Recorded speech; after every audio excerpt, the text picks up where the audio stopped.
अंजलि प्रिया है और अभी मैं सीपी में हूँ और यहाँ पे लोगों से जानूंगी कि क्या यहाँ पे बीजेपी जो कहीं ना कहीं भी पूरे देश में छाई हुई है उस पे लोगों का क्या राय विचार है। 2024 में किसकी सरकार आएगी और बेरोजगारी का मुद्दा के किस तरह से हाईलाइटेड है, हम यहाँ के युवाओं से जानेंगे और यहाँ के लोगों से जानेंगे क्योंकि यहाँ के लोग काफी एजुकेटेड होते हैं। सो वो ज्यादातर बता सकते हैं कि यहाँ पे बेरोजगारी का मुद्दा कितना है, बेरोजगारी है या नहीं है, किस लेवल पे है और किस तरह से वो बीजेपी को देखते हैं और आम आदमी पार्टी को देखते हैं या फिर अपोजिशन को देखते हैं। सो आइए बात करते हैं। Hello sir. हाँ, क्या नाम है आपका? मेरा नाम दीपक कुमार। दीपक कुमार। सर ये बताइए कि अभी जो दिल्ली में है, मतलब यहाँ पे आम आदमी पार्टी है और भी अपोजिशन है, लेकिन बेरोजगारी भी बहुत ज्यादा है। यहाँ पे मतलब बीजेपी है तो उनका कहना है अपोजिशन का कि भैया बेरोजगारी बहुत ज्यादा है, बहुत ज्यादा बेरोजगारी है। तो इस पे आप क्या कहेंगे, मतलब बीजेपी के क्या वो मतलब रोजगार दे रहे हैं, नहीं दे रहे हैं? रोजगार इस समय 9 सालों में कोई भी रोजगार नहीं हुआ है अभी तक। इम्प्लॉयड सरकारी नौकरी रही ही नहीं, अब कहाँ से रोजगार आएगा। 2 करोड़ नौकरी देने की बात उस समय 2014 चुनाव किए थे। अभी इस समय कितना दिए हैं नौकरी, अभी कुछ नौकरी ही नहीं, वैकेंसी कहीं नहीं है। यहाँ पे पूरा कर्नाटक प्रदेश और पूरा देश में बेरोजगार लड़के घूम रहे हैं। हम भी एक बेरोजगार आदमी हैं और यहाँ किसी को काम ही नहीं मिल पा रहा है। मतलब 9 साल में बीजेपी बिल्कुल भी किसी को जॉब दी ही नहीं है। जॉब बिल्कुल नहीं, थोड़ा बहुत जो दिया होगा हमको नहीं पता है। मैडम सरकारी काम खत्म कर दिए, रेलवे को प्राइवेट कर दिए। आए तो सरकारी काम, ये लड़की भी पहले सरकारी थी जिसको प्राइवेट कर दिए। जब जो प्राइवेट कर दिया तो वो अपने बंदा रखेंगे, प्राइवेट या सरकारी मत रखेंगे वो। आए जो रेलवे को प्राइवेट कर दिया उसने, तो रेलवे में प्राइवेट हो, रेलवे प्राइवेट काम करेंगे या सरकारी काम करेंगे, आप बताओ पहले। सरकारी तो जाएंगे नहीं उसमें, सब प्राइवेट या 15,000 10,000 12,000 में काम करेंगे। जो ठेकेदार के थ्रू हो गया तो सरकारी जॉब कहाँ मैडम।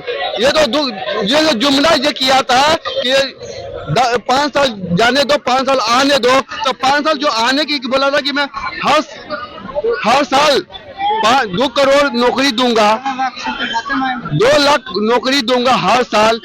मेरी बात सुनो मैडम, हर साल 2 करोड़ नौकरी दूंगा, तो कहाँ गया 2 करोड़ नौकरी? किस बंदे को दिए? अंबानी को दिए या अमित शाह के बेटे को दिए? अमित शाह का बेटा कोई पढ़ा लिखा नहीं है, जो अभी क्रिकेट बोर्ड का चेयरमैन बैठ के बैठे नोट छाप रहा है, कोई पढ़ा लिखा नहीं है, भगोड़ा था। अब मेरी बात सुनिए मैडम, अमित शाह का बेटा कोई पढ़ा लिखा नहीं है,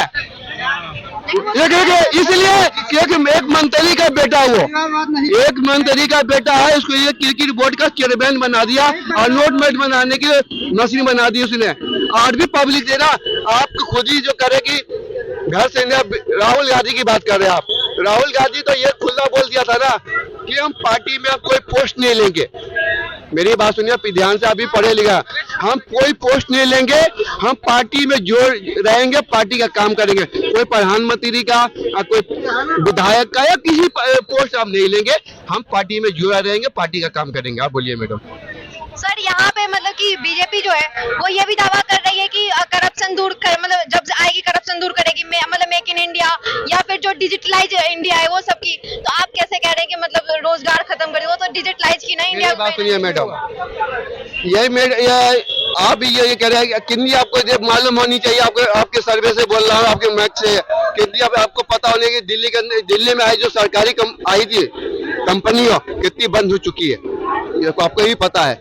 कितनी कंपनी बंद हो चुकी है, कितनी कंपनी बंद हो चुकी है। कोई कंपनी यहाँ पे नहीं है, सिर्फ दिखावे चुनाव की टाइम आया। जब भी चुनाव आया तो 200 रुपए सिलेंडर का पैसा कैसे कम हो गया? कम करना था तो 2 साल पीछे करना था या 1 साल पीछे करना था। इलेक्शन की टाइम में कहाँ सिलेंडर का पैसा कम होता है क्या? समझ आता है बात? और क्या मैडम क्या बात करते हो आप? हमने अंगूठी छाप तो नहीं है। जब इलेक्शन का टाइम आया तब 200 रुपए कम हो रहे, बहनों का तो कर दिया।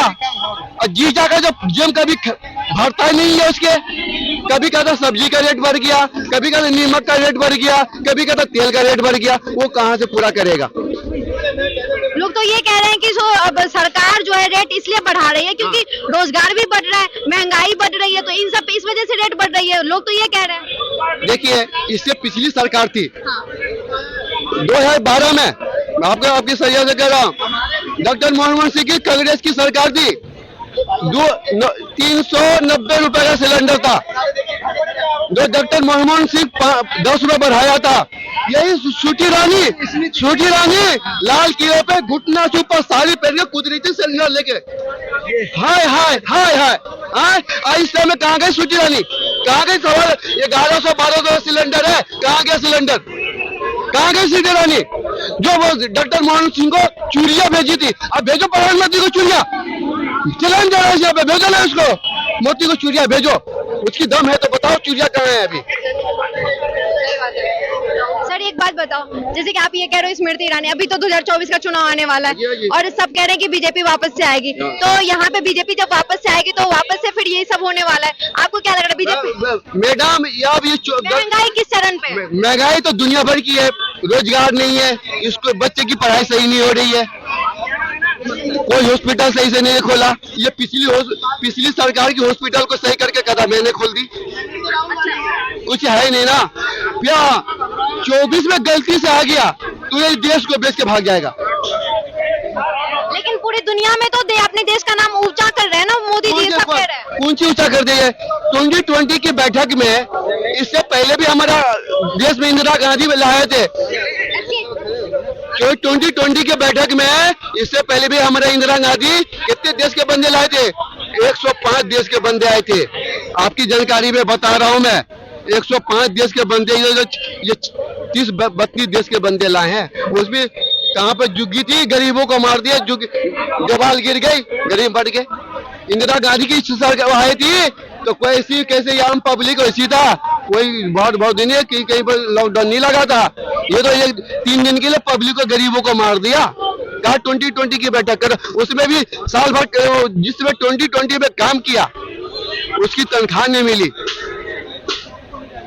मतलब आपके कहने का मतलब है G20 में जो बैठक हुई बेसिकली वहाँ पे गरीबों को छुपा दिया गया, और जो कि इंदिरा गांधी के टाइम में हुआ था तो उसमें ऐसा कुछ नहीं हुआ। कुछ नहीं हुआ था। तो मतलब कि आप कांग्रेस को एकदम डिफेंड कर रहे हैं, आप ये बताइए कि इस हिसाब से कांग्रेस जो भी की सब सही। छोटी सी मिसाल दे रहे हैं, लॉकडाउन से पहले ड्रम आया था गुजरात के अंदर में, 10 इंच की दीवार, जो रोड से गया ड्रम 10 इंच की दीवार डाला था, क्या उसके बाप का पैसा था?